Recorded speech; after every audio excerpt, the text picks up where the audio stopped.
صحابی ہے، یا رسول اللہ میرا باپ میرے مال کو خرچ کر دیتا ہے، مجھ سے پوچھتا نہیں ہے۔ تو آپ نے کہا بلاؤ اسے۔ ان کو جب بلایا گیا تو اس نے پوچھا کیوں بلا رہے ہیں؟ کہ تیرے بیٹے نے شکایت کی ہے۔ تو ان کو اتنا دکھ ہوا، انہوں نے چند اشعار پڑھے دل ہی دل میں، زبان پہ نہیں، دل ہی دل میں، اور مجلس میں آ گئے۔ جب پہنچے دربار رسالت تو جبریل آئے ہوئے، یا رسول اللہ اللہ تعالیٰ کہہ رہے ہیں اس کا مسئلہ بعد میں سنیں، اس سے کہیں وہ شعر سنا جو تو نے بیٹے کے گلے میں کہے ہیں، اور اب تیری زبان سے ادا نہیں ہوئے پر تیرے اللہ نے سنے۔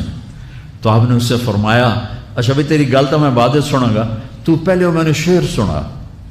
انہوں نے کہا اشہد انک رسول اللہ، میں گواہی دیتا ہوں آپ اللہ کے رسول ہیں۔ یا رسول اللہ میں نے دکھ میں چند اشعار زبان سے نہیں دل ہی دل میں دہرائے تھے، اور آپ کے رب نے عرشوں پہ سنا، واقعی آپ کا رب بھی سچا اور آپ بھی سچے۔ آپ نے کہا کیا کہا تھا؟ فَغَدَوْكَ مَوْلُودًا وَمُنْتُكَ يَافِعًا تَعُلُّ بِمَا أَجْنِي عَلَيْكَ وَتَنْهَلُ وَإِذَا زَاقَتْكَ بِالسَّقْمِ لَمْ أَبِدْ لِسَقْمِكَ إِلَّا سَاهِرًا أَتَمَلْمَلُ كأني أنا المتروك دونك بالذي تركت به عيني وعيني تحمل تخاف الردى نفسي عليك وإنها لتعلم أن الموت وقت مؤجل فلما بلغت السن والغاية التي إليها مدى ما فيك أؤمل جعلت جزائي غلظة وفظاظة كأنك أنت المنعم المتفضل فإن لم ترع حق أبوبتي فعلت كما الجار المجاور يفعل۔ میرے نبی کے ٹپ ٹپ آنسو۔ کہا میرے بیٹے جس دن تو پیدا ہوا ہم نے اس دن اپنی ذات کے لیے جینا چھوڑ دیا، ہم نے تیرے لیے زندگی کا سفر شروع کیا، تجھے ٹھنڈی چھاؤں میں بٹھانے کے لیے گرم ہواؤں سے لڑا، تمہیں ٹھنڈی ہواؤں سے بچانے کے لیے برفانی راتوں میں کام کیا، تیری ایک مسکراہٹ دیکھنے کے لیے ساری ساری رات تڑپا، ساری ساری رات اپنے آپ کو کوہلو کے بیل کی طرح اپنی ساری جوانی کا رس نچوڑ کے تیری ہڈیوں میں ڈال دیا۔ میں بوڑھا ہوتا گیا، تو پروان چڑھتا گیا، میری کمر جھک گئی، تیری کمر اٹھ گئی،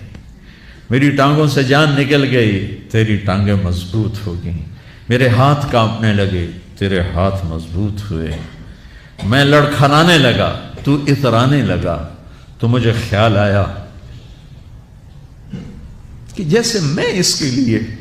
دھکے کھاتا تھا، اس کی زندگی کی دعائیں مانگتا تھا، اس کے لیے تڑپتا تھا، چلو آج میرا یہ سہارا بنے گا۔ لیکن جب تجھ میں جوانی کی لہر دوڑی اور مجھے بڑھاپے نے کھا لیا، جب جوانی میں تجھ میں رنگ بھرا اور بڑھاپے نے میرے رنگ چھین لیے، جب جوانی تجھے سیدھا کیا بڑھاپے نے مجھے ٹیڑھا کر دیا، کمر جھکا دی، تو ایک دم تو مجھے ایسے گھور کے دیکھنے لگا، تیری آنکھیں ماتھے پہ چڑھ گئیں اور تو مجھے یوں دیکھنے لگا جیسے میں نوکر ہوں تو باپ تو مالک۔ تو میں نے اپنی 30 سالہ زندگی کو جھٹلا دیا کہ ہاں میں باپ نہیں ہوں، میں نوکر ہوں، یہ میرا سردار ہے، اگر یہ بیٹا ہوتا تو یوں تو نہ کرتا۔ اس نے میری راتوں کے تڑپنے کو بھلایا، میرے گرمی سردی سے لڑنے کو بھلایا، کولو کے بیل کی طرح میرے چکر کاٹنے کو بھلایا، اپنی خوشیوں کو دفن کر دیا اپنے سینے میں، قبرستان۔ جس نے چاہا علی کو کلندر وہ بن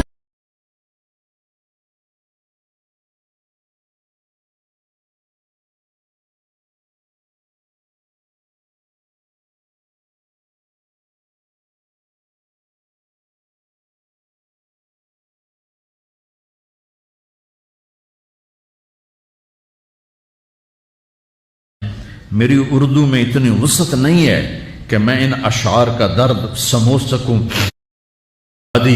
تو ایک دم تو مجھے ایسے گھور کے دیکھنے لگا، تیری آنکھیں ماتھے پہ چڑھ گئیں اور تو مجھے یوں دیکھنے لگا جیسے میں نوکر ہوں تو باپ تو مالک۔ تو میں نے اپنی 30 سالہ زندگی کو جھٹلا دیا کہ ہاں میں باپ نہیں ہوں، میں نوکر ہوں، یہ میرا سردار ہے، اگر یہ بیٹا ہوتا تو یوں تو نہ کرتا۔ اس نے میری راتوں کے تڑپنے کو بھلایا، میرے گرمی سردی سے لڑنے کو بھلایا، کولو کے بیل کی طرح میرے چکر کاٹنے کو بھلایا،